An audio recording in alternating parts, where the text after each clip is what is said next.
Hello, everybody. Here we are with another Sunday afternoon live Zoom.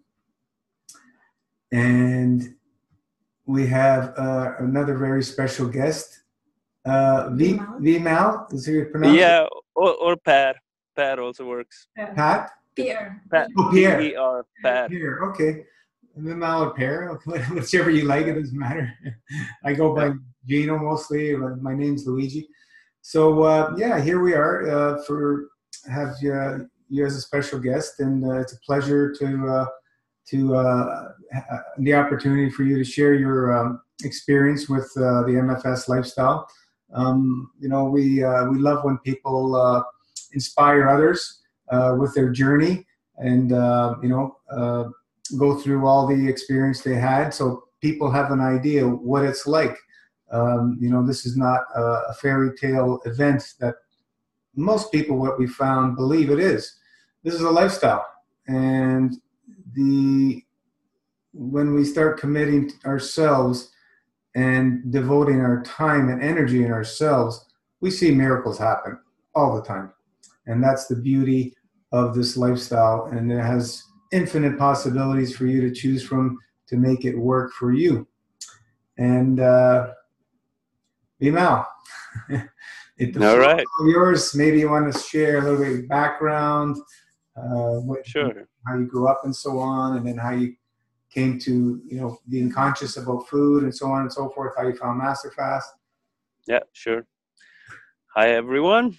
Very nice to be here. Honored to be here. I've listened to a lot of these myself and find them very helpful through my journey through MFS. Very inspiring.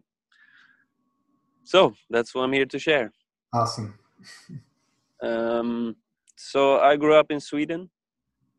I had a very happy childhood, I would say. I was a very simple child. I was the third out of 3 kids. I have 2 sisters. And I came kind of late. I think I was a happy accident. And yeah, I was pretty self-content. I had quite early on natural devotion for God and for nature. I used to love spending time in nature. I used to love praying. Not that anybody taught me how to pray. It was just something that naturally unfolded for me. So yeah, very simple childhood. I played a lot by myself, played a lot in nature. And back in those days, it seemed a lot more simpler than it is now. No phones, no nothing like that. Exactly. Yeah. And food-wise, my mother was Swedish. My dad was German.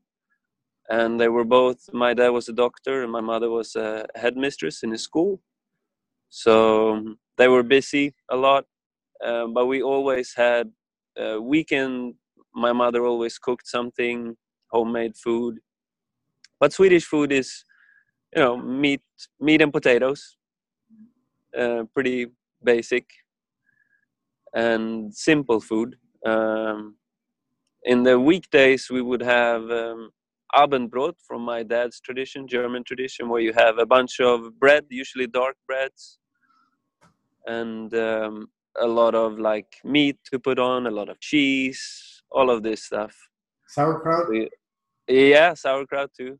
You have a platter of things to choose from. And we would also travel to Germany. We traveled every year in Europe.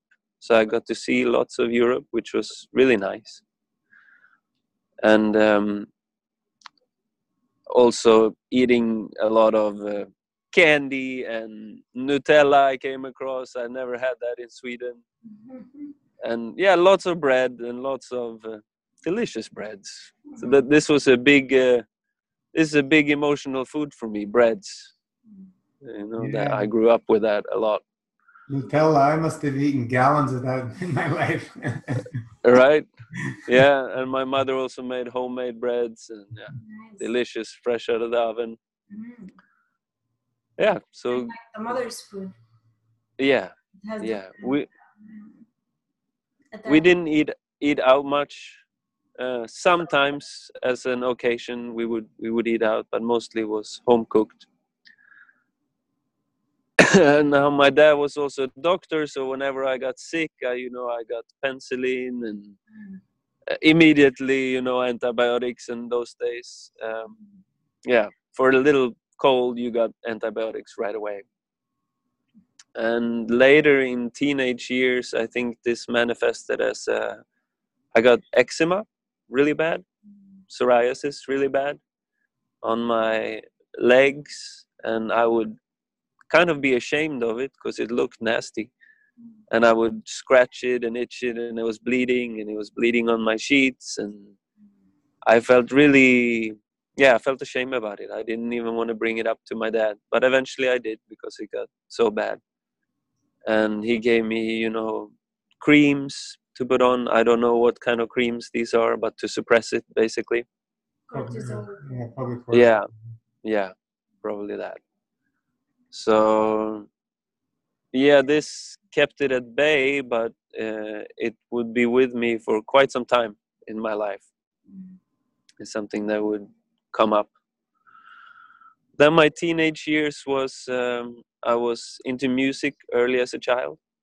And me and my friends started a band when we were, I think we were 9. And we kept going with that band until we were 20, 21 or so.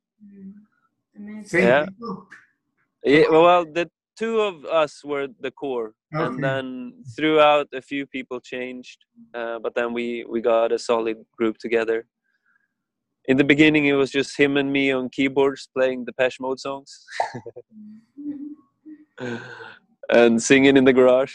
And we had lots of fun. So my teenage years were spent between music and board sports, snowboarding, skateboarding, windsurfing in the summer. Nice. And when I was around 17, my best friend, not who I played music with, but who I did all these board sports with, was in a car accident and died. Wow. And this was a really big wake-up call for me. I started thinking a lot about death and questioning reality and just thoughts I've never really entertained before. I started thinking of the deeper questions of life, why we're here, and all of these kind of things. Started reading different kind of materials, different kind of books. And eventually, through the band I was playing with, we were traveling in Sweden, playing in different cities, and coming across bands, and I came across psychedelics. And this was another big awakening through taking these plants. And all of a sudden, I had a very big spiritual experience of experiencing God or universe or soul or whatever you want to call it in a very intimate way. And this changed my life overnight. From the day before till the day after, I was a completely different person. And I went on a strong spiritual quest. All I wanted was to find this naturally. What I had found through these plant medicines, I wanted to see how can I reach there naturally? How can I reach there on my own? So my friend who I played music with had a similar experience, and we sold all our music stuff. We took a map, we took a world map, and he held it out in front of me, and I closed my eyes and I just pointed somewhere. And it ended up being Dominican Republic. So we went to Dominican Republic just to change our scenery, to change from the little town we were from, and to see the world. So we traveled there, and from there we traveled to Paris, and we didn't have much money, so we lived on the streets in Paris. We lived in a forest called Bois de Boulogne, and I remember writing home to my mother saying, "Oh, I got the most beautiful living room. The sky is my ceiling. The trees are my walls, and Mother Earth is beneath my feet." And You guys slept outside? yeah, yeah. And it turns out this is one of the most dangerous places in Paris. We had no clue. But I think our innocence kind of guarded us because we had no issues. But anyway, in this travel, I met a monk, a Buddhist monk from Argentina, and he told me lots of stories about India. And from there, I went to India. And India came to be my home for the next, well, it's still my second home. So for the next 20 years, Wow. I spent a lot of time in India. I spent a lot of time with different teachers there. I was ordained as a monk for 5 years, or a yogi monk who gets married but lives the lifestyle of the ashram. So in India, my first few years, I ate Indian food. And Indian food is not the healthiest of food, I wouldn't say. Tastes I was great. tastes great for sure. Lots of oil though, lots of oil. And I was vegetarian for many years. And during these first few years of my stay in India, my mother got sick. She got lung cancer. Mm. And my dad, being a doctor, he knew the outcome of this. And it was a very difficult time for my family. So I would go home, spend time with my mother, and then I would go back to India and spend time there. But this awakened in me a search for health and alternative health. Mm. And I started reading lots, studying a lot, and seeing how I could possibly help her with this. And I presented lots of alternative ways. Was very enthusiastic about it. I'm a person who goes 100% into something when I go into it. So What I year was doing was that? uh Roughly. 90, 98, 99, somewhere around there. A while ago, yeah. Yeah, yeah. So yeah, I came across a lot of interesting information, and my mother was kind of open to it and kind of not, and my father for sure not. This all bollocks. So I presented it to her, but also this started awakening in me like a quest for like, okay, how are we living, about health, about the food we eat. And I got very interested in it. Mm-hmm. And I started experimenting with raw food. I started going into raw vegan diet, but I had absolutely no clue what I was doing. I didn't None of us do. yeah, and I mixed wildly, and I had so much gas, and Especially at the beginning, when they do. oh yeah, and I ate like raw beans and legumes, and it was a disaster.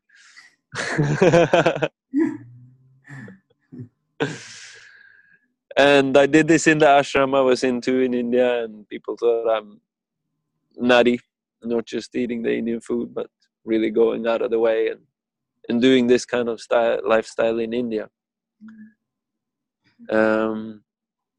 And through there, just to fast forward, I eventually left the ashram.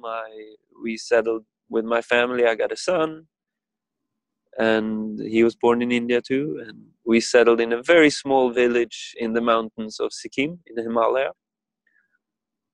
Village of maybe 50 people. Wow. Beautiful, really beautiful. Like as if you go back in time. And the kids could play wildly running around, a gang of boys running around through the village. So this was some very simple lifestyle focused on meditation, focused on just living a life close to earth. I was struggling with this eczema coming back, this psoriasis, and it would come in waves. I tried many things for it and nothing seemed to work.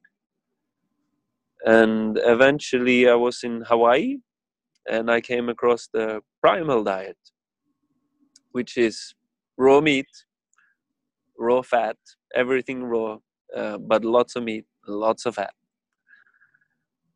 And I had heard good results about this with psoriasis, so I tried it out. And to my surprise, within 2 months, my psoriasis was completely gone. And this really blew my mind because nothing I had tried, and I had tried for years, had worked. So when something actually worked, I was like, wow, there's something to this. So I continued eating this way for quite some years, and I started also getting interested in fasting. And I did the master cleanse for I think 2 weeks. I started intermittent fasting, and I did that for many years. From there, I got into, I would eat the raw meats in the, it was also quite a struggle for me because I had been a vegetarian for many years. And I really didn't like the idea of eating meat. But I couldn't argue with that my psoriasis is gone. So I thought, okay, well, my body needs it. So I'm going to surrender to this and just go for it. After that, I got into more keto. Keto started coming up on the map. And this is more recent. And I was not in Hawaii anymore, so I couldn't get raw fats. I could get it in California. But I started eating just cream and dairy and cheese. And a lot of fat. Not so much meat, but a lot of fat. And this did make me strong, I have to say. I was physically very strong. Stronger than I had been before. And I was continuously intermittent fasting, and I would do longer intermittent fast. I would just have 1 meal a day and then do 23-hour intermittent fasting. And that felt really good. I really liked the fasting state and the energy it gave me. And let's see if I'm forgetting anything here now. Yeah, that was pretty much how I ate throughout the years. I would go in phases from eating really healthy, and then I would go in phases where I would just completely, oh, screw this, I eat whatever. I eat all crap and bread and all the good stuff. And then these phases would come and go. I would go in between these two things. Anyway, how I came to master fast was that I came across the information about breatharians. Mm-hmm. And when I came across this information, something really ring true in my soul. I know this state. And I know we all come from a place where we don't need to eat. We don't need food for energy. So that feeling of this being true made me very curious. And around the same time, Miriam had quite some issues she was struggling with. So I was again researching different things. And I also came across Arnold Ehret and Dr. Morse. I was listening a lot to this information and about grapes, about lymphatic system. And somehow through doing all this research, I came across your videos, Gino. And then I thought, this sounds very good. Oh, before that, we did a breatharian challenge for 9 days, mm-hmm. where you fast and you have 3 days of dry fasting. And this felt really good. But I was a little bit disappointed because it was called a breatharian challenge, and it turns out that the people leading it, they eat. they're not doing the breatharian thing. So I was kind of disappointed. I thought, okay, 9 days, then I'm initiated to be a breatharian, and off we go. No more food. But I realized after this that this is really a long journey. Although I truly believe you can live without food, I think it takes time. It's not something you can just throw yourself into. Lots of cleaning out that needs to happen. Yeah, and the main part is the understanding to allow the belief system to change. That's the most difficult and challenging for everyone. And people have killed themselves going breatharianism because they believe they go through whatever 9, 10, 20 days challenge and they're done. And yeah, it's it's definitely the belief system and also how clean the body is, right? It takes time for the body to become clean, and also for us to change our beliefs. As the body becomes cleaner, it becomes easier to dry fast and liquid fast, and it's easier. But when it's very toxic and destructive, it becomes it's harder. You're gonna detox more. Yeah. These last few years, I realized that humanity in general, especially living in the modern societies, is at a toxic level, way more than I ever thought we were. We're so obstructed, way more than I believed we were, because we've seen it in the last 3.5 years of people going through Master Fast. And I knew we were plugged up, but now I understand that we are, if we get any more plugged up, we'll start going into instinct mode. Humans will be instinct. And well, this is where we're being the change. But carry on. Well, there is so much we're dealing with. It's not just the food we eat, it's the radiation around us, all the cell phones. It's just so much bombarding us all the time. Yeah. So for sure. The food is the biggest one. Because when the body is cleaner, you can tolerate different things better. Even emotional stresses, you can deal with them better, I feel, when we are more, fasting and meditating and connecting, right? Yeah, for sure. Food is a big one. For sure. Yeah, so, we did this breatharian challenge, and fasting again felt great. It just, I love the fasting state. It's just so clear, beautiful. And I'd never done a dry fast before, so that was interesting, doing a 3-day dry. And it wasn't that hard, actually. I thought it would be really hard, but it wasn't that hard. So I was surprised about that. Anyway, some weeks later, when I discovered your stuff, and I told Miriam that let's do it. You're having these issues, and I really want to do it. Let's just do it. Let's start with small and see how it goes. We got all the herbs, became members, and I was listening a lot to different Zooms and really trying to understand how to do it. But the thing is, it's very simple. It's really simple. In the beginning, it seemed like, oh, there's so many things, but when you get into it, it's really simple. Yeah. And that's also the beauty of it. We started, and I don't remember what we said first. Let's do 9 days, and we came to 9 days, and it was, why should we stop now? We feel great. So we went to 40 days, and we set 40 days as our goal. And come 40 days, we still felt really good and didn't want to stop, didn't want to start eating. So, okay, let's go for the 108 then. So that's how we kind of threw ourselves into it. So before the Master Fast, were you eating fruits and vegetables at that time, or you changed your diet? before I did this breatharian thing, I was eating keto.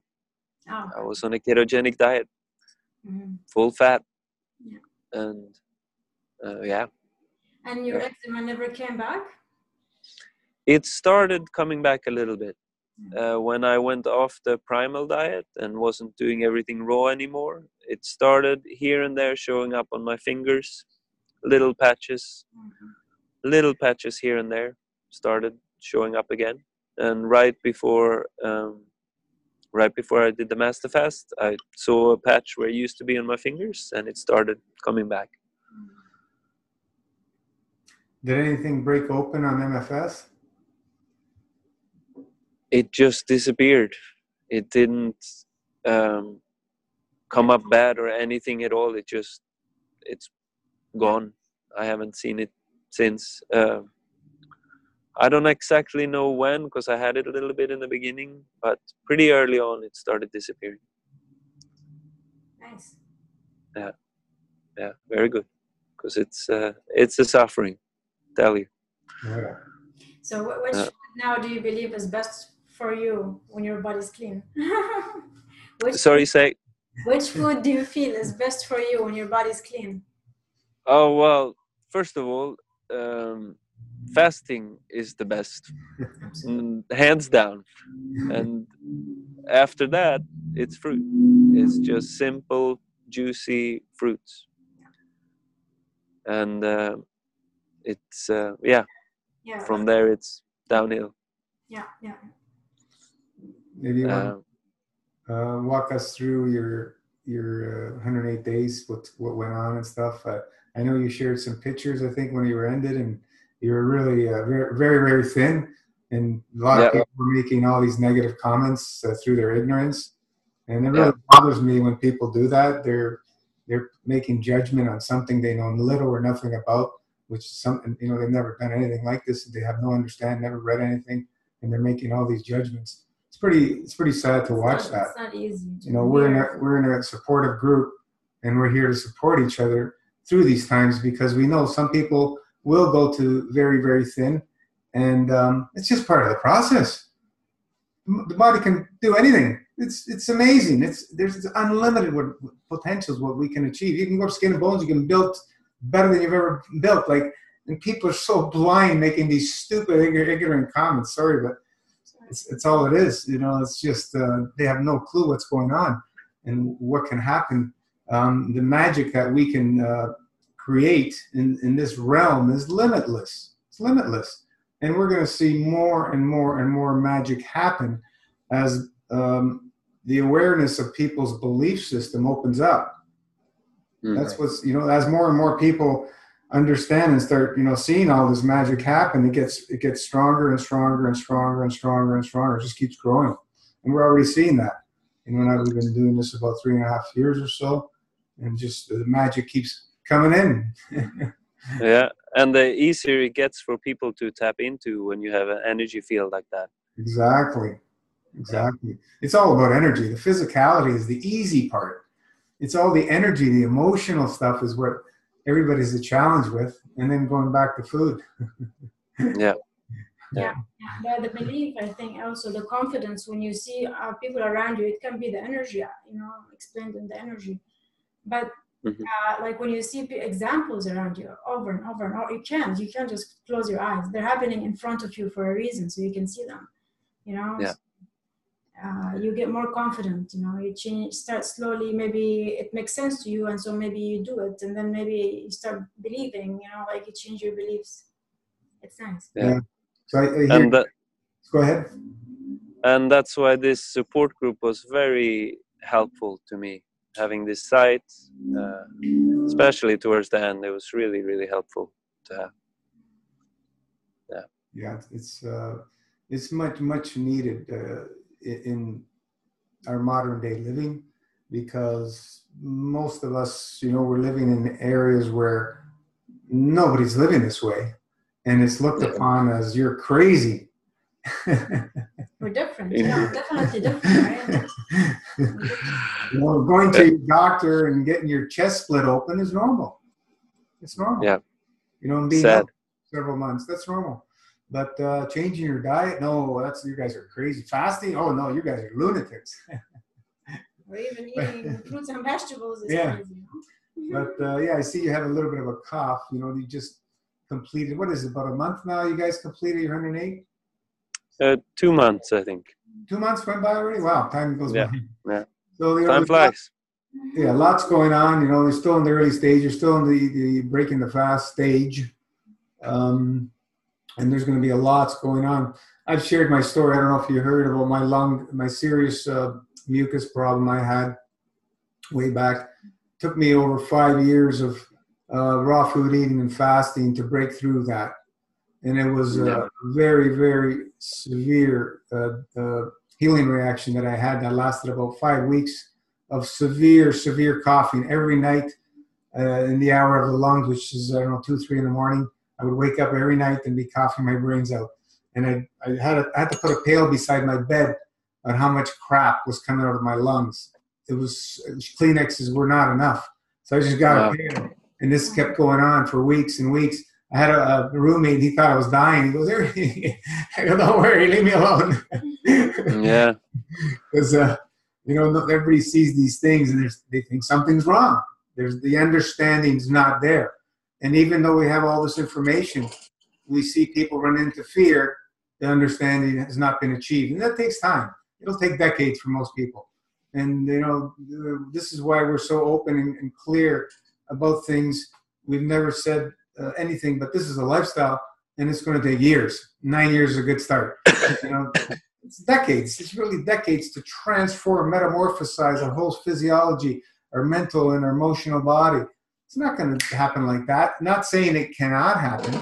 Instantaneous things can happen. But for most of us, we're going to, do the work and turn the wrenches for decades, and be committed so we can gain the understanding through the experiences. It's not going to happen by listening to everybody. We can get the information so we know where to go and what to expect, but the understanding will come through our experiences, as you guys are starting to see, going through this magical 108 days. Which that's the only real knowledge you get is through experience. Only real understanding. Open those doors, and when we eat, we can walk through, or we can close them back up. And some people choose to close them. Yeah. And sometimes some of these people that close them came back a year later or more, because you can't forget the experience. Yeah. It's magical. So what was your dry fasting schedule like? How much did you drink? Enemas? Just to go back to this cough for a second, I'm realizing this cough is also a deeper issue. Of course. And a homeopath many years back told me that I had what's it called? Tuberculosis, because my dad had tuberculosis. Okay. And it stays in the family. If your dad has it, then you have it. And I used to get a cough every winter, and pretty long lasting. And this winter I thought, my body's good and clean now. I'm not gonna get that cough again. But I got it worse than ever. Awesome. Really, I was coughing so bad I thought my whole lungs would come out. Yeah, been there. I recognize what you're saying there. Yeah, so maybe it's coming out to be healed. Of course. Yeah. So I did 36-hour dry this week, and that really helped. Before that I was coughing so bad. Every time it shows up, it could be another few years. We don't know. But fast, we're seeing things are happening quicker. But every time it shows up, embrace it. You know what to do. If you have turpentine, mix it with castor oil, 50-50, rub it in the lungs or in the back. It'll help. I love using that externally. It helps. There's so many tools we can use these days. Castor oil, and you can put the packs as well on your chest. Help break it loose. With the turpentine. Yeah, you got lots going on. After 108 days, it's opened up because, like I said, you're still in the breaking the fast stage. There's still lots going on of movement. And that's why we are really adamant about keep your eating when you eat very clean as you possibly can. once you break a fast, because there's Yeah. lots going on. We don't want to start trying to plug up the body as it's still in the semi-exit mode. Yeah, this I'm noticing. Yeah. For sure. So yeah, to get back to my fast experience,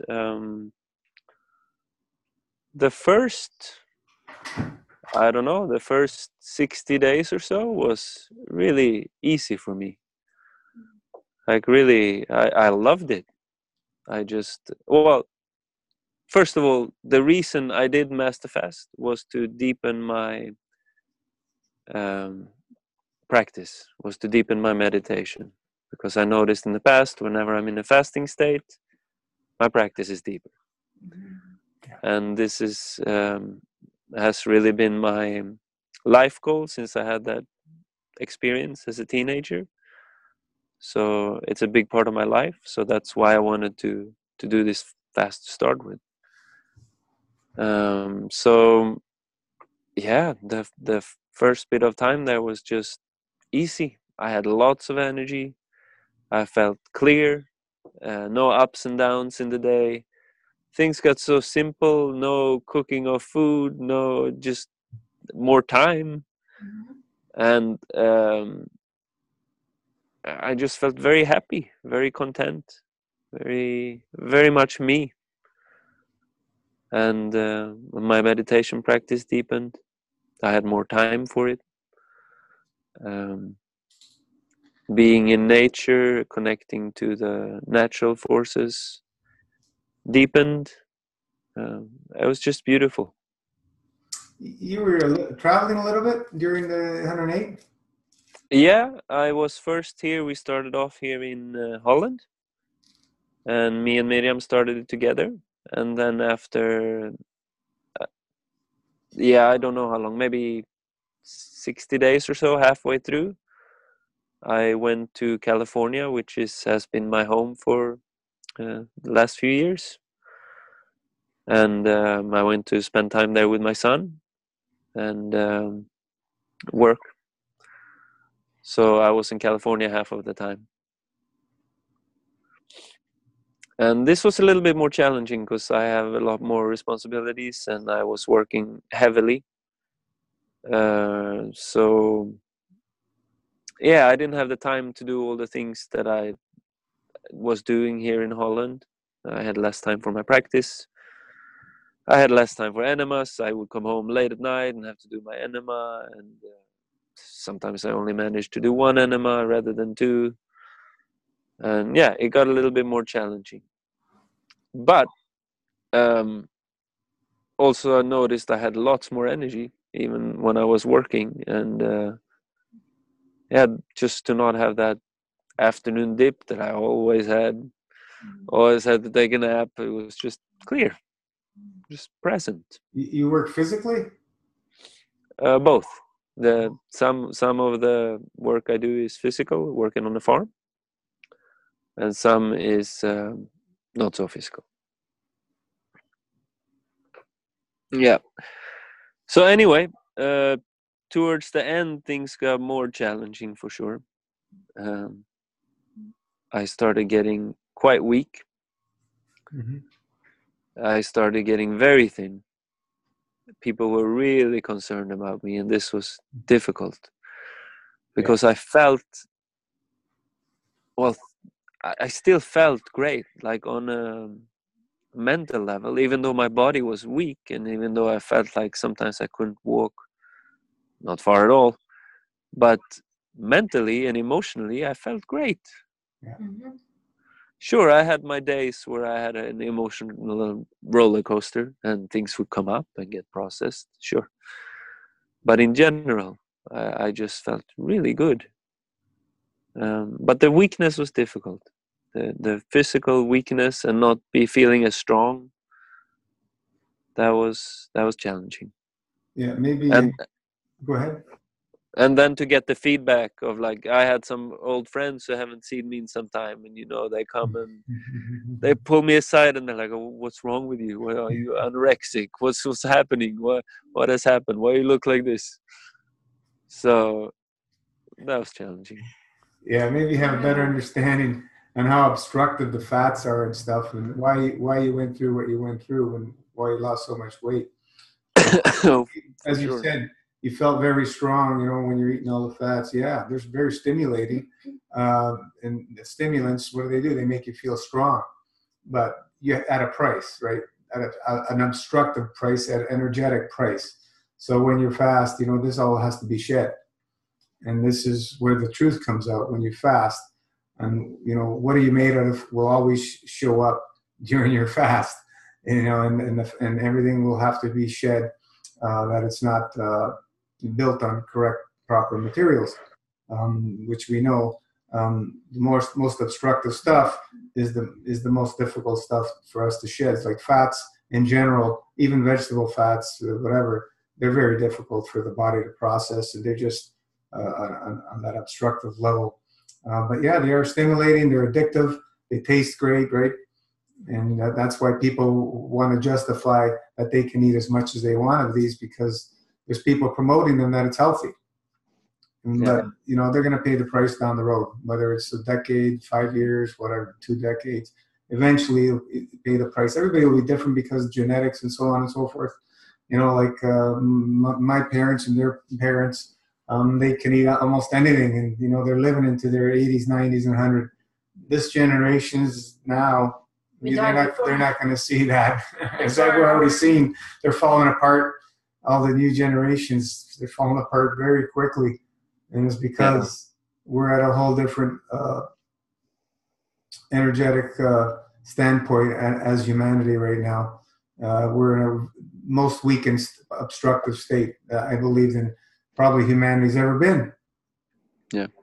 So we have to deal with all that. Yeah. I was in the beginning, my dry fasts were pretty easy, but also towards the end, my dry fast got really difficult. You were doing how many hours? You were pushing the dries, weren't you? Well, not in the 108. After when I started eating, I was pushing it, but in the 108, I was following the schedule, 12, 24. And 72 in the beginning I managed a few times. In the end, no way. 2 days maximum, and then it would just be I had zero energy and I could barely stand up. It was not easy, and I had so much pain. Rather than the energy, I had so much kidney pain. Okay. And it was excruciating. And I would have my burnt stick. I made this long burnt stick I could get in the back, and that really helped. Yeah. I wasn't doing any of the herbs in the dry because I wanted to be dry. They help. Later, they helped so much. I realized that later, but not in the fast. It's a tool. Another thing you can do is if it's really hard for the monthly dry, you can do the milder types where you have what is it? Semi-dry. You do small amounts of liquids every hour. Like a shot of juice, and then an hour after you do the tea, and then juice, and then tea alternate. And it really helps. Okay. Yeah, it doesn't make you feel like you broke your fast, but at the same time, it's much milder. Yeah. Well, now it's gotten a lot easier again. The pain is gone. I'm not experiencing what I was experiencing towards the end there. Also, Miriam told me one time, why don't you just try the herbs, try the tinctures? They really help, because she was doing that in her dry. And I was like, okay, but I want to be dry, and but I tried. I was there with you. Lots of people are like that. Yeah, and they really helped. It made a huge difference. And it doesn't make you feel like it's broke your fast, right? It doesn't. No, not at all. It makes you just give you a high. Yeah, it gives you some energy and helps you carry on. It's working on the spirit level and the energetic levels. This is what people don't understand. We're doing such a small amount, right? Maximum half dose of what we regularly take. It's just to get that energy going through us of the spirit, of the herbs. And it connects with our spirit, and it just says, okay, we're alive here. Let's get things flowing. You know, it takes time. You know, when I started dry fasting, my first 3-day dry fast, I thought I was going to die. So, you know, and then as you go through the years of practicing more and more and more, it gets easier and easier and easier. But occasionally you still get a challenge. If you go more into the obstructive foods, you're going to feel it on your dry fast. You're going to feel it because that's what these obstructive foods do. They plug us up. Well, yeah, after my 108, I was pushing the dry because I was going daily, I think 18 to 20 hours dry, and weekly starting to push to 36, and just pushing it. And then I hit a wall, and then I was really out. You did 5 days at some point, right? 5 days. No, I never managed that. Okay. No.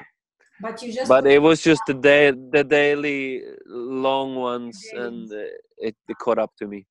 Yeah. Yeah. Go ahead. The thing is, I love the dry. That's the thing. Yeah. I love the feeling I get in the dry. There's nothing like it for me. You know, even the juice. It doesn't give me that same quietness and beautiful, blissful feeling and connectedness, and that's what I'm after. So of course I push the dry because I love it. Yeah, it's easy to. But I learned my lesson, and now I go slow. The only true fast is a dry fast in solitude, meaning fasting from everything, not only from food and liquid, from talking to people, from being in a noisy environment, thoughts. Yeah. That's a true fast. You know, we're playing around with these fasts, but you start somewhere. Yeah, we start somewhere. So eventually, as we train ourselves, we'll see that we'll want to go more and more towards that quietness where you've experienced nature and so on and so forth. But as you're talking about these dries, the way we have the MFS scheduled, small daily squeezes, a bigger weekly squeeze, a bigger monthly squeeze, and then a season change big squeeze. If you play with that and extend very slowly your dailies and start, extending a little more of your weekly and a little more of your monthly, and then your season change, you try and go as long as you can. That's how you're going to be able to train yourself to go longer and longer and longer. Doing it that way. People do it backwards. They expand their daily dries. They want to go 18, 20 hours, and they want to push their weekly and you're gonna come hitting a wall. If we do it, for sure. Patience, persistence, consistency over the months and years. That way, and slowly expanding your dailies, but continuously, your weekly, your monthly, and your season change in particular. Like I'm on my season change right now, a little bit late because we chose to eat during this Christmas. So this is the way that you will be able to train yourself properly to expand those dries. We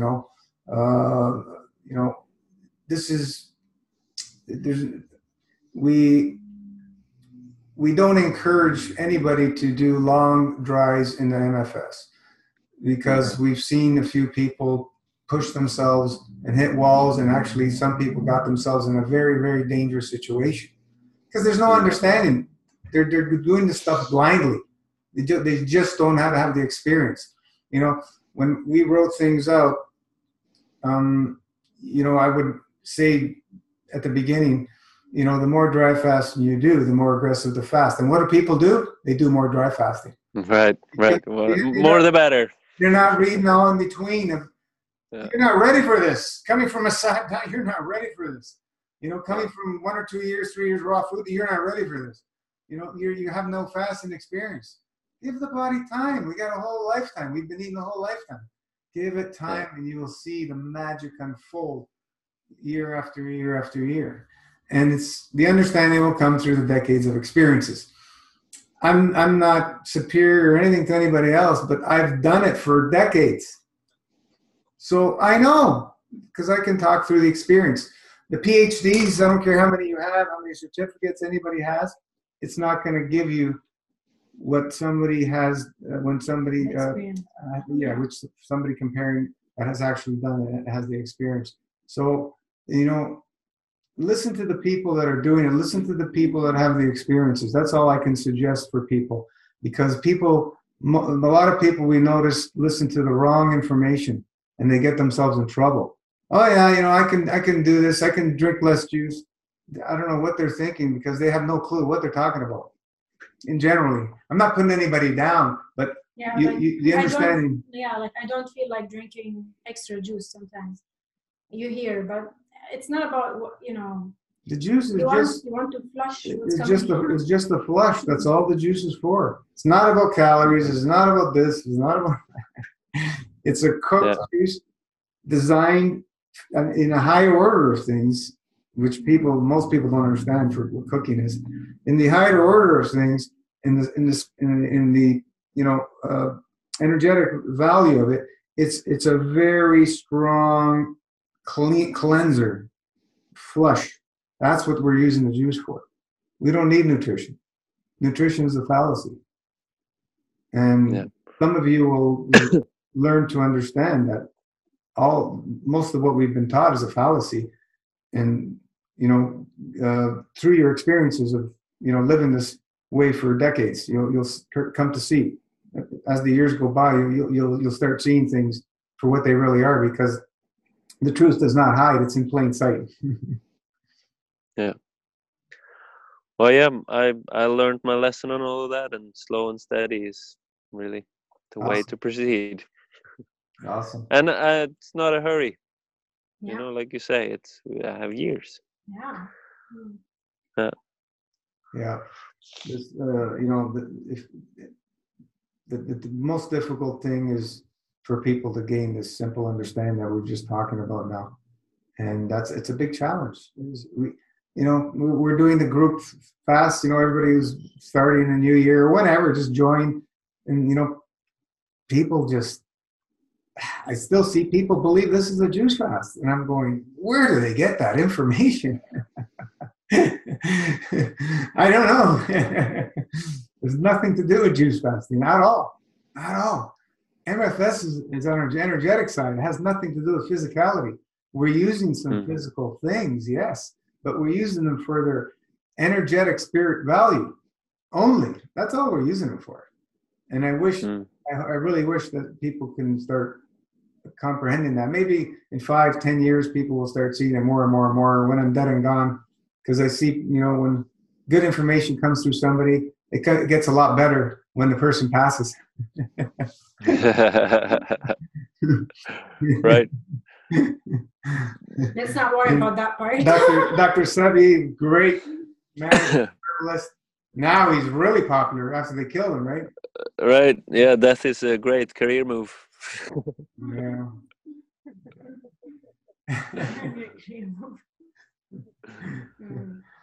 Anyway, so keep sharing your. Well, what else? What I loved about MFS was, as I said, all the bliss, the clarity, and the energy. Also, really connecting to nature. I do a lot of qigong. I do a lot of energy work with my meditation too. Also, moving meditations and out in nature and connecting to earth. And this also very much helped, because all these forces became very alive inside and outside. And again, especially on the dry, very easy to connect. This was beautiful. Things that I noticed getting better. Before I did MFS, I had constant back pain and constant neck pain, like every day, all the time. I had neck pain, I had back pain, and I have scoliosis. So I thought, okay, I'm just getting older, and it's my scoliosis acting up. I didn't have this much before, but Hey, I'm close to 40, so must be that. And after MFS, gone, not there anymore. I have, yeah, it's just not there. Did you measure your height before and after? I didn't. No, Yeah. I don't know before. Yeah, but anyway, a lot of people don't measure, but we have 2 women that grew 1.5 inches, I think it was 1.5 inches. That's huge. Yeah. You know, Yeah, I amazing.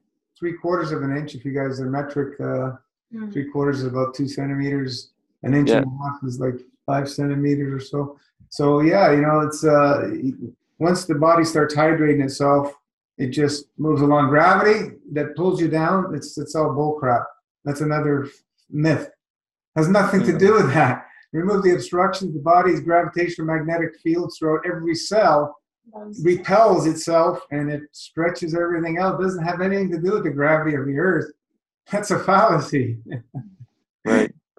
And we're seeing how much of a fallacy it is when we go to nothing, to no thing, to no matter.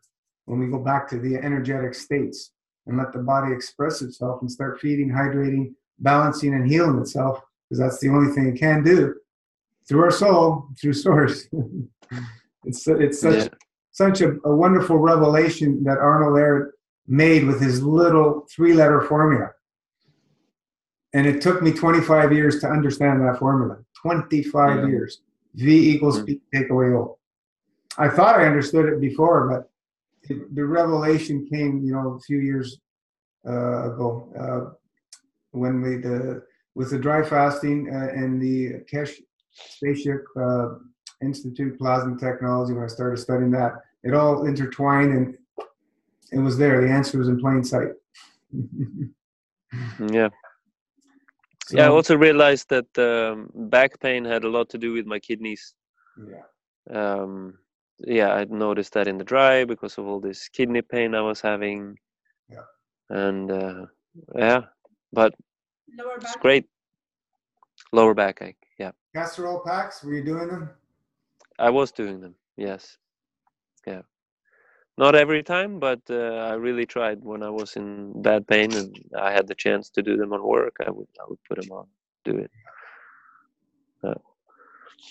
What else happened in there? I had scars popping up out of nowhere and disappearing.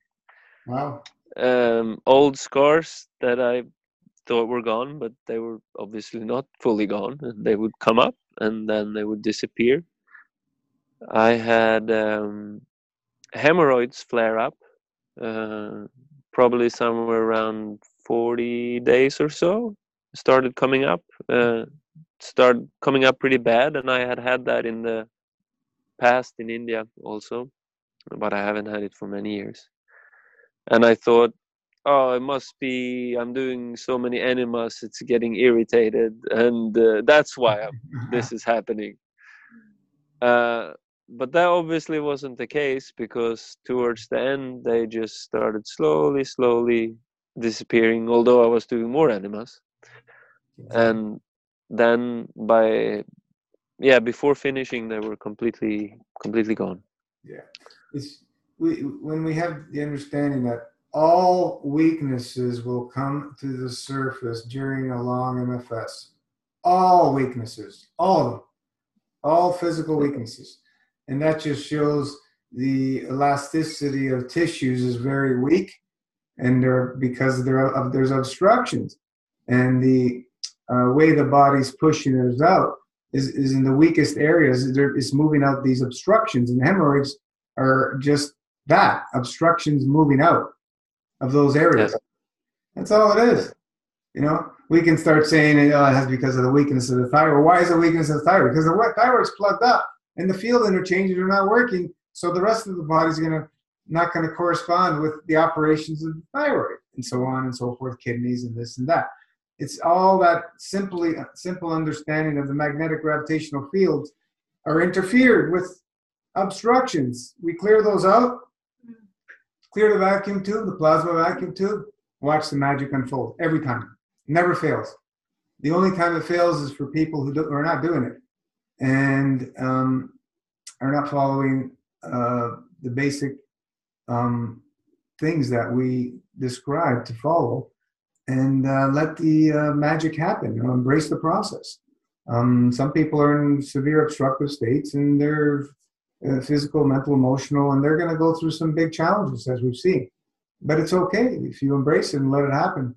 You're going to always come out stronger every time. You're going to come out every time stronger if you follow the system of, through the system, breaking this fast and so on and so forth, living the lifestyle. It's impossibility to get weaker. Unless it's your time to go and you decide to jump the fence at the soul level. Everybody can choose to do that, and that's okay. But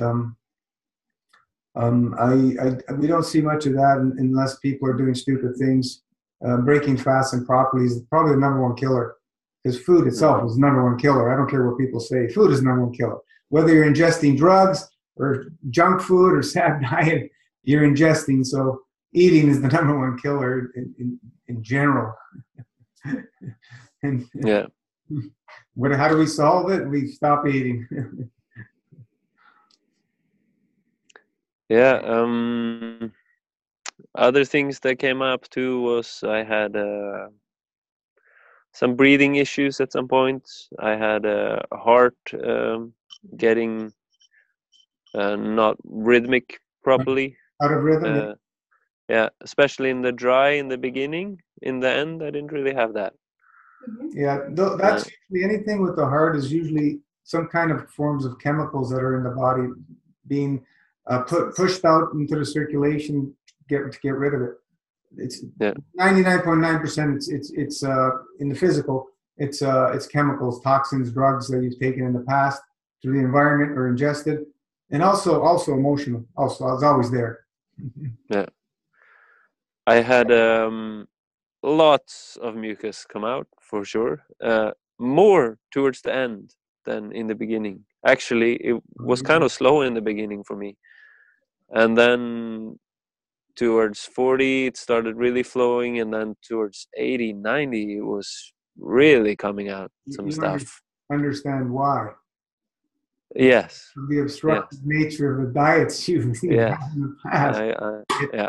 So it takes time to loosen and break that stuff up. And this is what people don't understand. They're going through these high-fat diets. Oh, they feel great, this and that and the other thing. They're fasting. Yeah, they feel great. You're never going to be able to break down that obstruction unless you go long with a long digestive vacation. It's not going to happen. Where was the mucus coming from? Everywhere. Where was it coming from? Yeah. Oh no, when I was bowel movement mainly, when I was doing my enemas, and all sorts of other weird stuff. I had some white net kind of thing come out, and lots of weird stuff. Things that looking like worms. I don't know if they're worms or not. I don't know. Maybe not.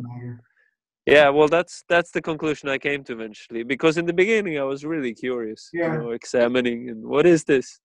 Yeah, looks weird, but in the end I was just like, well, it doesn't belong in me anymore. I'm happy it's out. Yeah, the body knows exactly what to do.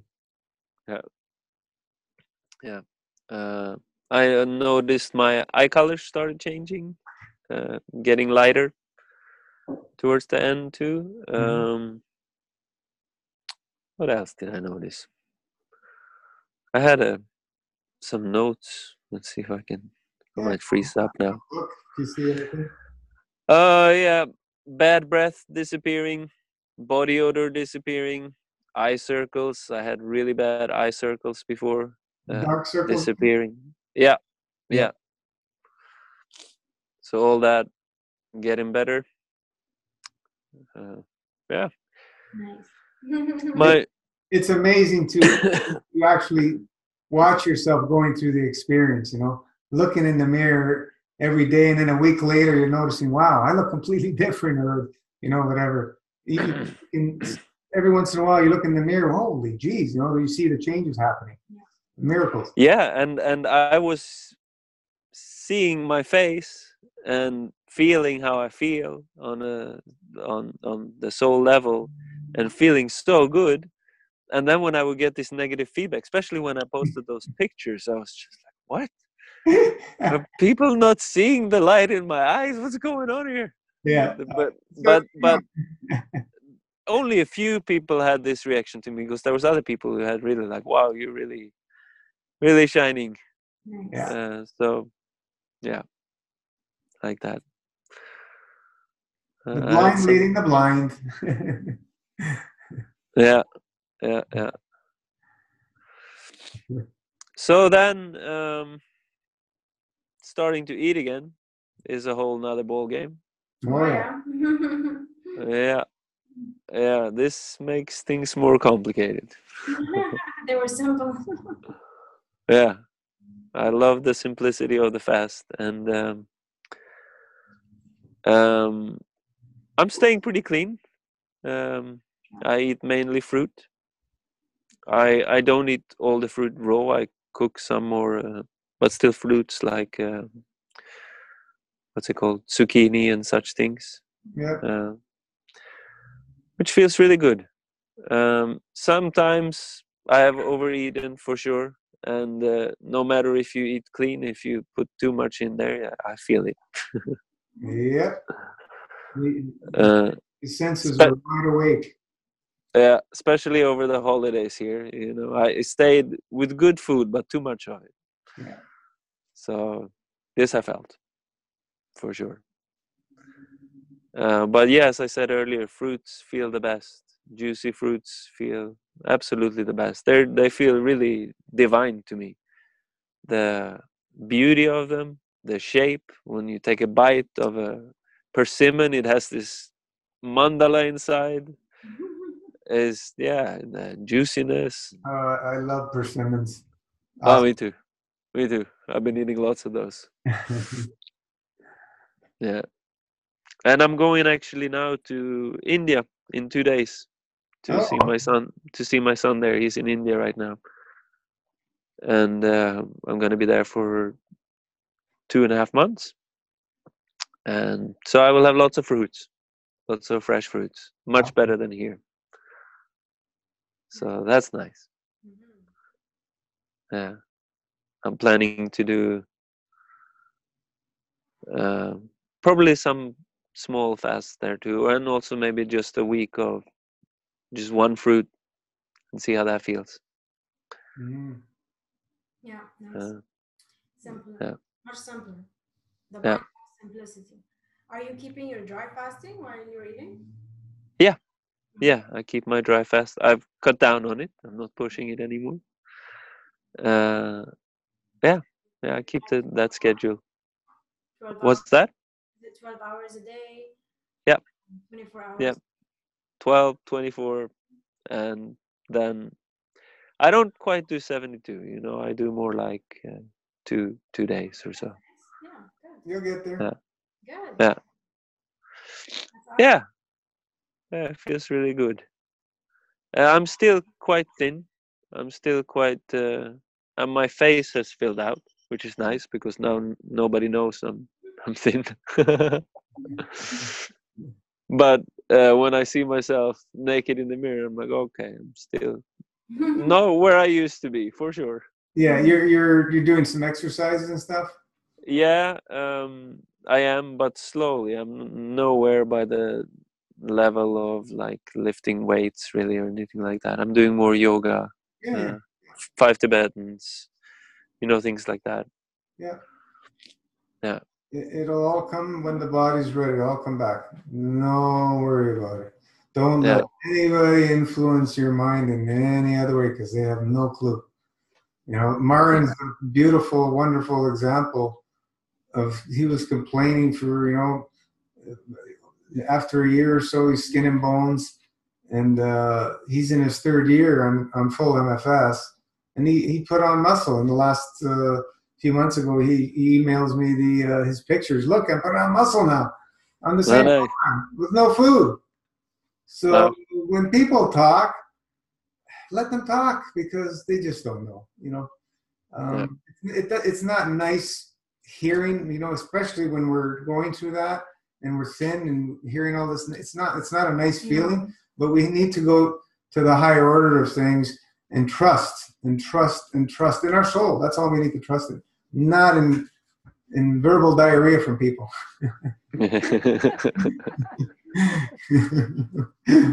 Right. Because we know, we have no doubt the processes of how the body can rebuild itself better than ever.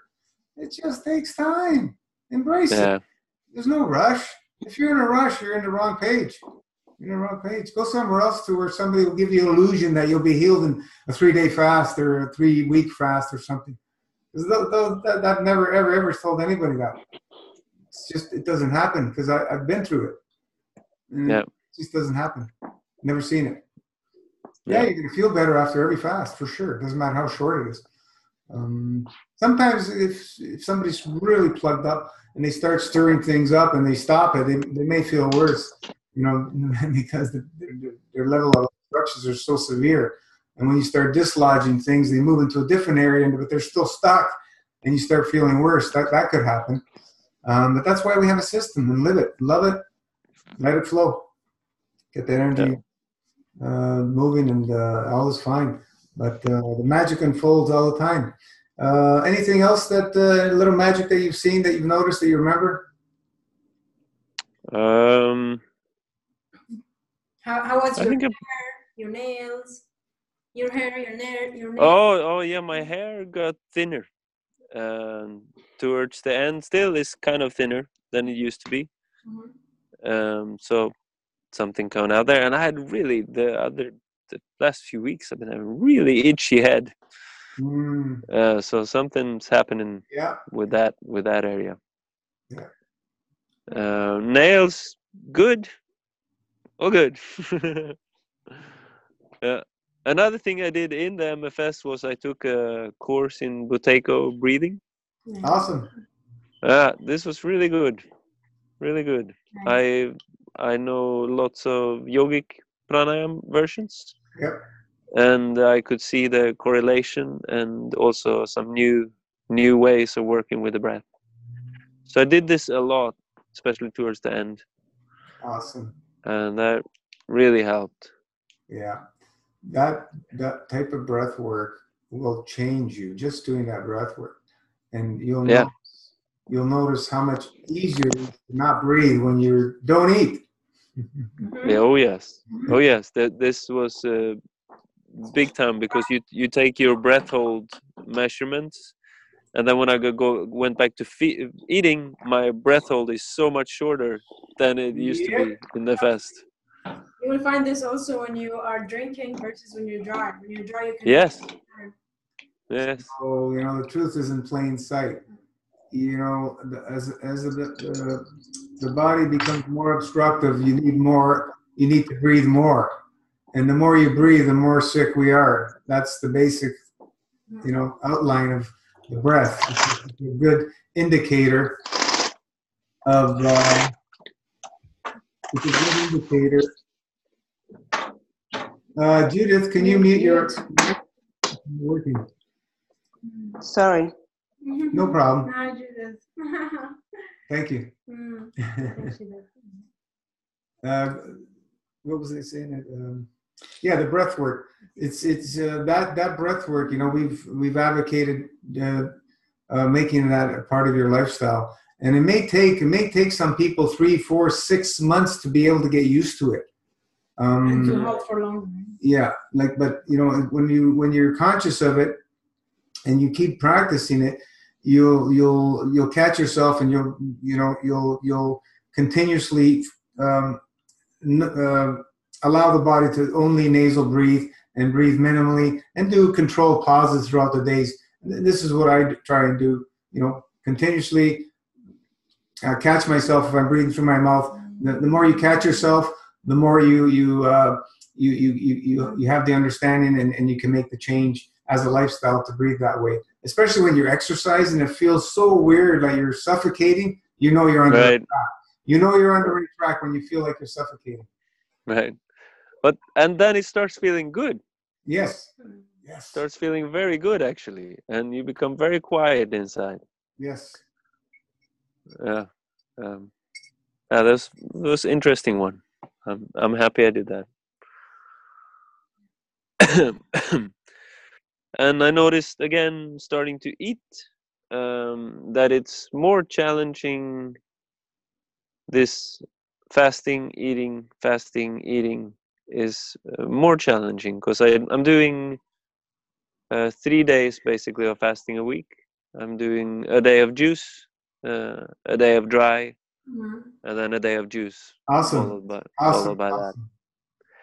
And so, but you're still, you know, you haven't gotten into the fast really fully. So it's, and all these desires have come up for eating. Yes. So it takes a lot of discipline. Yes. It takes a lot of discipline. This I should notice for sure.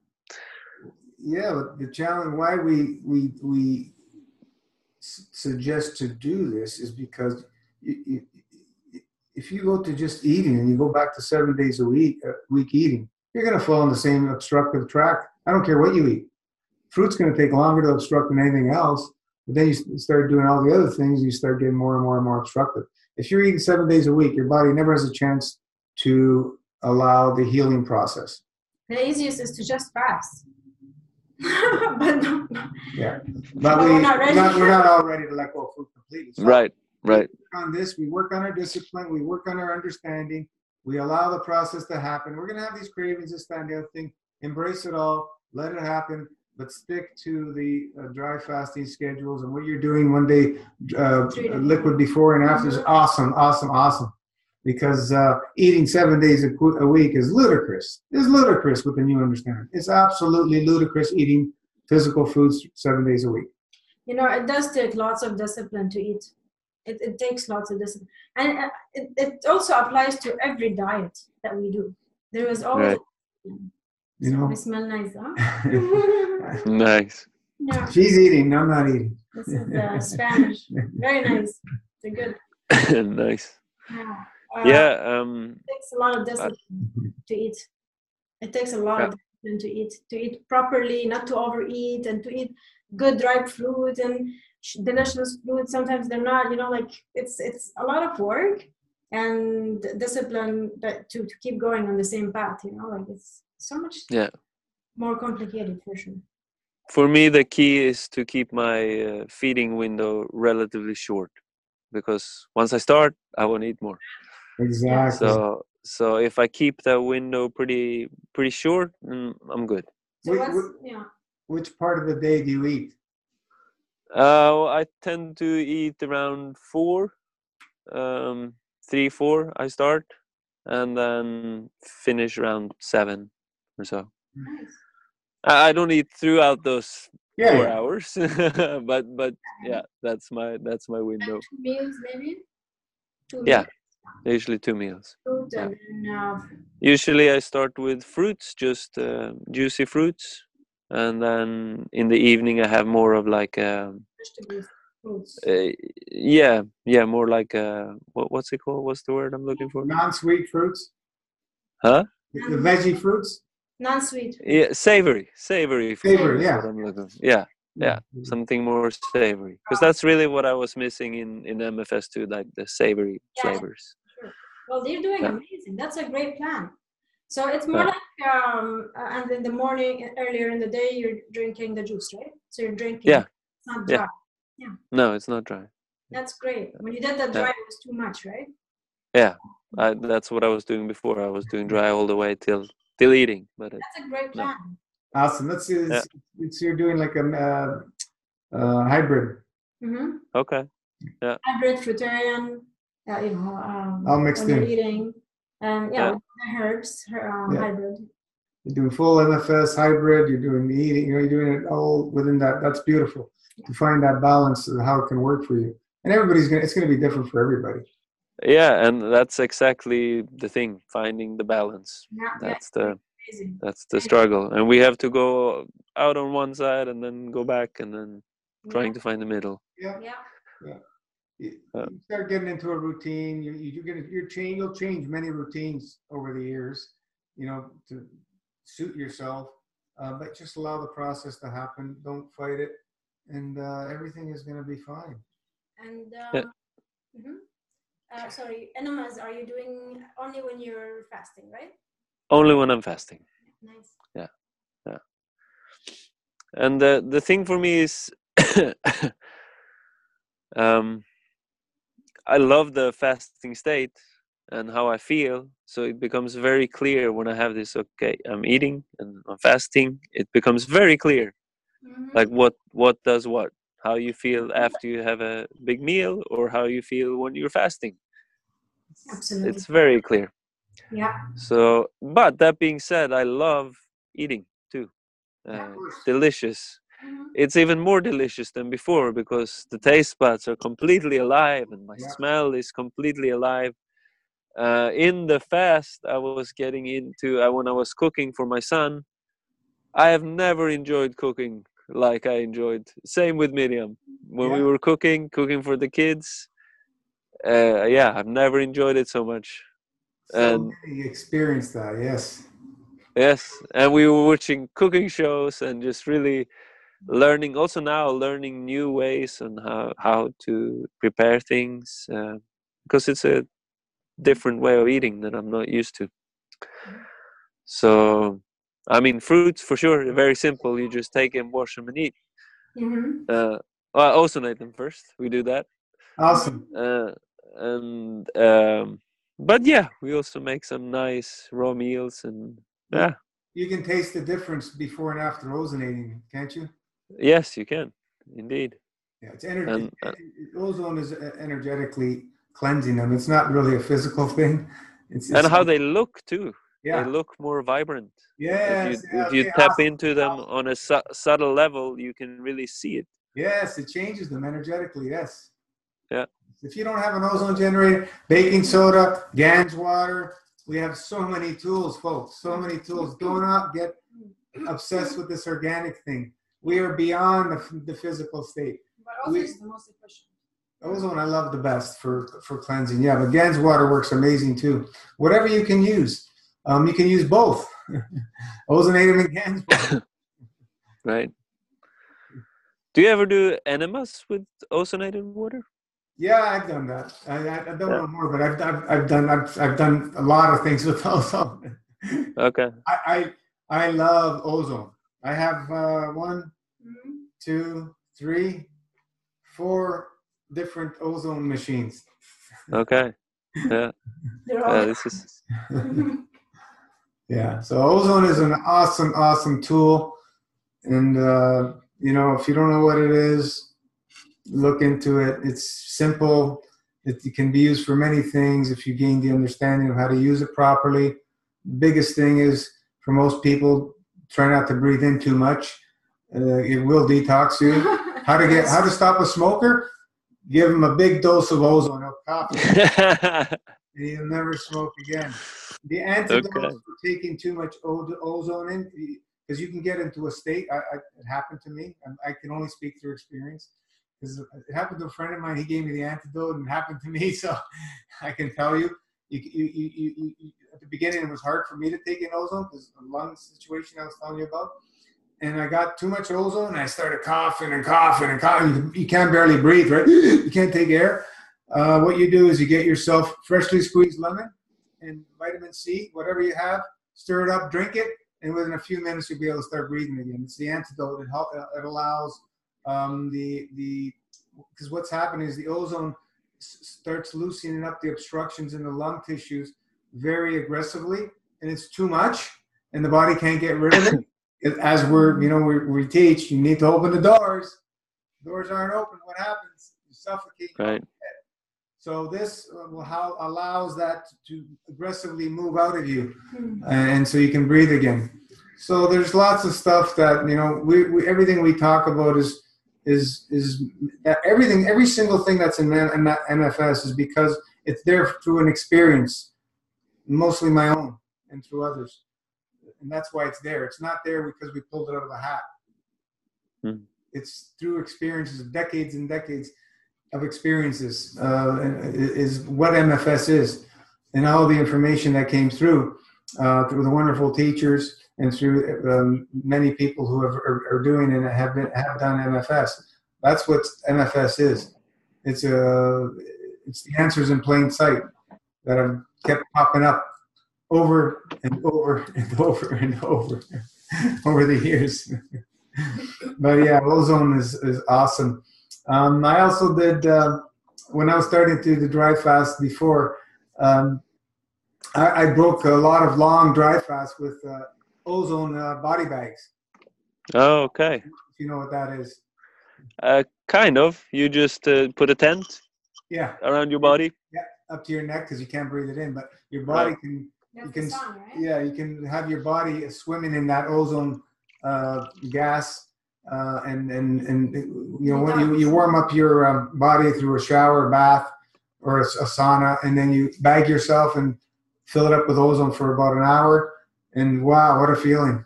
Okay. It's awesome. I haven't done it for a few years now, but there's been so much going on and everything. That's a good way to release through the skin. Oh yeah, well, ozone is an energy. It's plasma. It's a plasmatic state. And what does plasma do? Basically, all we need to understand is plasma is always seeking what? Balance. Mm. So wherever there's no imbalances, it's going to go there to try and sustain that balance. That's all we need to know. Fasting, that's all we're doing. We're in the plasma state.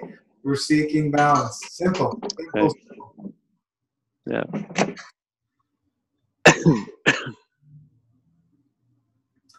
Carry on. Anything else? That you remember? You want to share? This is great, inspiring so many people. What's your plan from now on? Well, my plan is to continue probably this way I'm going now with the lifestyle of fasting 3 days a week. I might experiment with something else and see if that's easier, and maybe I don't know, fasting for longer and then eating for a bit longer, maybe something like that. Or I might stick to this, but I will do another longer fast when I get back from India, when I come back here to Holland. Then me and Miriam are planning to do, we don't know how long yet, maybe, I don't know, maybe 40 days, we'll see, maybe 20 days. Just to reset. Yeah. We all need that. We need to continuously reset in this realm today, because we're being bombarded left, right, and center, up, down, inside, out. Yeah. If we don't reset ourselves through a lifestyle of less is more, we're in a lifestyle of obstructiveness, and we're just gonna get plugged up more and more and more, and we fall into those states of sickness and disease. Yeah. Well, there's no doubt in my mind that this is a treasure here, what you're sharing, and especially to support the lifestyle I'm living with my practice, and really having found a way to help with that, because I've been looking for that for a long time and I never really found that. The intermittent fasting did it in a way, because it's fasting. So yeah, I'm really happy about that. Awesome. Don't worry about the strength. It'll come back when the body's ready. Don't just keep persisting, working out, your yogas, your whatever you're doing. Just keep moving the body. It'll come. It may take a year, may take 2 years, may take 3 years. We don't know, but it will come back, and you'll be better than ever when it does, because you'll have endless amounts of energy. Right. How was it fasting with a partner? You did the first 60 days together, right? Yeah, something like that. More or less. It was very good. We really had a good time together, and it was also the easier part of the fast. Then after that, for sure, deep-rooted issues have come up because of fasting and because of this, but it's good. It's good. They come up and they can be seen and held, and yeah, we love being together, even if it's difficult sometimes. We love being together. Yeah. What can I say? Yeah, sure, absolutely. Can you go a little more into the spiritual side of things? So what your revelations through the fasting? Well, That's the good stuff. Yeah, that is the good stuff, indeed. But to me, these things are really beyond words, so it's difficult to talk about them. It just really helped my practice. I have an ongoing practice for 20 years or so. Meditation? And yeah, and I do a lot of it. As I shared earlier, I was in an ashram where we did hours of meditation every day. So I do quite a lot of it. And it's just this beingness, this contentness of being fully alive here, now, with a full flowing heart, and that carrying on throughout the day, not just in your meditation, but it carrying on and getting in deeper touch with the awareness that is beyond you as a personality, just this field of awareness and clarity and bliss. Let's not forget the bliss. It's a very important part. And yeah. You touched on a little bit about how much nicer it was on the dry so what, how do I word this? The answers showing up in plain sight, showing you that all physicality things that we put within are just getting in the way of our true self, no matter what it is. Yes. No matter how, even juice, like you said. Even juice, yeah, even the juice. The only thing I don't see get in the way is small dose of tinctures, which actually helps us expand. That's the only thing, because we're using the herbs energetically. Not the tea. No, I'm not talking about the tea. I'm talking about just the tinctures. But yeah, that's it's like for me, my first 12-day dry fast was a whole life-changing experience in that sense, on the spiritual side of things. I came to a state in 8-9 days, I don't remember exactly, where I absolutely had zero desires of anything, and I was in total awe and bliss. And it was just awesome. I'm going, why doesn't everybody know about this? Yeah. Well, that's exactly what I love with the dry, because I get into these spontaneous. Well, in fasting in general, meditation is very easy, but when I'm in the dry, I get into these spontaneous states where I just want to. I just sit silent and I just find myself staring at something in utter amazement and bliss. And just this being state, just this really full being state, contentment. Awesome. And we were out biking the other day on our dry after, I think it was 36 hours, and everything is so shimmering in the sky. It looks like I have HD glasses on me. So yeah, I just love it. I love it. What can I say? And there is a difference when I drink the juice. I feel it. Yeah, of course. Of course. Yeah. Slows it down. Yeah. Yeah. Now the juice is also great, and but it goes down from there, and then the fruit, and then if I eat something else, then it's more heavy. Slowly, Yeah, slowly, and maybe next year do more dry, less of the juice. The year after more dry, huh? Yeah. Yeah. I'm in this for the long run, so I'm not in a hurry. Yeah. Once you start getting into the couple of years or more, 3 years, 2-3 years, for most people, you can really start expanding the dry fast. Mm-hmm. Give your body the time to gain the understanding and allow it to take place, and you'll see. Once you start developing the body to be able to go like the 7 and 9 days and beyond, is really magical. The magic starts happening with a clean GI tract. People think it's the dry fasting. The dry fasting doesn't clean the GI tract.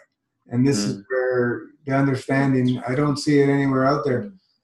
People are dry fasting, doing keto and all kinds of obstructive diets. They're never going to get into the state of accessing the perfect blueprint, as we discussed, where it starts correcting all deficiencies and genetic problems and so on and so forth.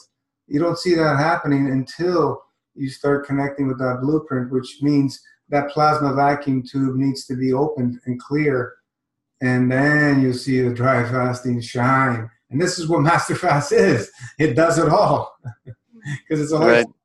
It's a lifestyle, and we allow the process to allow that energetic, allow ourselves to open up energetically at all levels, and it just continues to enhance as we move through the years living this lifestyle. Nobody's going to be able to figure it all out in a few fasts or a few years. It takes decades. I've just scratched the surface of understanding. Scratch the surface. Where are we going to be in 5-10 years? It's going to be magical. I already envision and see it because I started envisioning and see it when I started way back in 1990 of how things were progressing. And then again in 2000 with the raw food movement, I started seeing how that was envisioning and how it was progressing. And then all the time I was fasting. And then the newest revelations with the dry fasting and so on and so forth. And it's just magical. Like there was hardly any information on fasting. Basically, it's dry fasting. It was very difficult to find anything about 5 years ago on the internet. Very difficult to find anything on dry fast. Now look, all the information's out there. A lot of it's incorrect, but I think people will figure it out sooner or later when they start learning to access the information in plain sight. As you know, Master Fast allows you to get that revealed to you. It's simple. It's very, very simple. But the magic is awesome to witness and watch. Some people are waiting for that exact same thing that they have, somebody else has, and they're never going to find it because it's impossibility. Everybody's so unique in the realm of the oneness. We're all very unique. There's no two stars alike. No group. And that's the beauty too. Yeah. No two grains of sand alike. So, best suggestion we can have is read all the material, watch the videos, watch all the interviews with people. There will be somebody you'll be able to resonate with. Once you have a basic understanding, jump in, make the commitment. Without the commitment, nothing's going to happen. You're going to just try. We haven't seen anything but failure happen when people try. We need to have that devotion and commitment, just like anything else. You need to do things everybody else isn't willing to do to make big changes. Yeah. And that's the magic of and listening to those interviews really helps. Yeah. And also to keep you motivated, and it helps me when we're doing these. You guys motivate me. You guys have no idea. Yeah. I was having a challenge because I've been going through a lot of challenges taking care of my mother's past year and a half now. A lot of things going on, and I was having challenges to get myself my mind wrapped around starting another MFS. And everybody started joining this group. I say, I'm ready. It's time. Let me wash my hands and jump in. So it works all ways with everybody. It's just beautiful to have a support system because I've never seen a support system that worked out there. There's nothing out there that came close to what we're doing in the realm of MFS. Everybody supporting each other is just beautiful to be a part of, and it's awesome to have everybody share it, because this is the part of giving is a part of the art of subtraction, shedding obstructions, giving continuously. It's the art of subtraction, and it allows us to come to a whole new understanding through the giving. Beautiful. It's part of the healing. The giving is part of the healing. It took me a long time to figure that out. And I was never going to, in my mind, never going to share this information on the internet until I came to the understanding, and the universe kicked me in the butt to say, start sharing this information on the internet. Well, I'm very happy you did, for sure. You know, it's wonderful. It's wonderful to watch it unfold and to have people part of it. Yeah. So what are we at here? We're almost at the couple hour mark. Any last things? Or anybody has any questions that's joined us? Now's the time to speak, or forever hold your peace.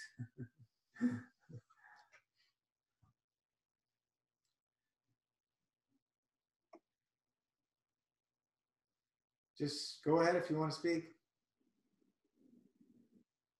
I know somebody's wanting to say something.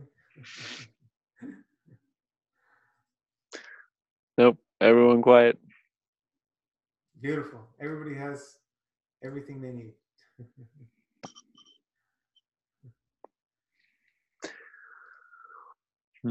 Any last words, here? Well, I'm just very happy to be part of this lifestyle, and it is a lifestyle. And I'll keep walking. And I wish everyone a beautiful year, beautiful 2019, full of blessings and happiness and health and vitality. Awesome. Lots of joy. David, thanks for sharing. Here, love your vibes. Awesome. Thank you, David. So we'll call it a close. And now that we're in the new year, entered new year, we have a whole new goal set. I hope so. Everybody has some goals, you know, for this year and where they want to drive to, and just allow the process to unfold. With your devotion and commitment, there's no stopping you. The intent and emotion's there. It will manifest. It's just this realm takes a little bit of time. It's slow motion. In the dream state, things happen instantly. You can do anything instantly. But in this realm, it's slow motion. Once the intent is emotion is set, it will unfold. As long as you maintain that intent and emotion, it just takes a little bit of time for it to manifest in this realm. And you just watch it unfold. As we're seeing thousands of people, we watch it unfold, and it's magically happening all the time. We call it magic because truly, nobody really knows how it all works. We don't. We'd have no clue.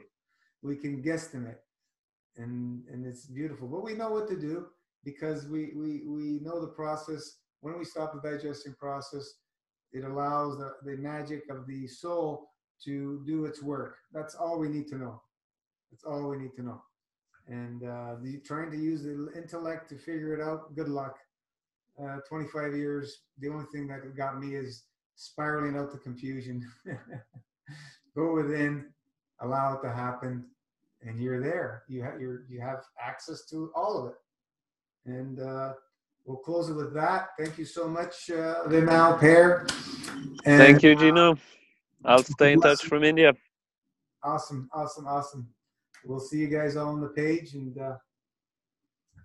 we'll see you all next time. Keep that plasma love flowing, folks. Thank you all for joining and supporting. Ciao, ciao. Ciao, ciao.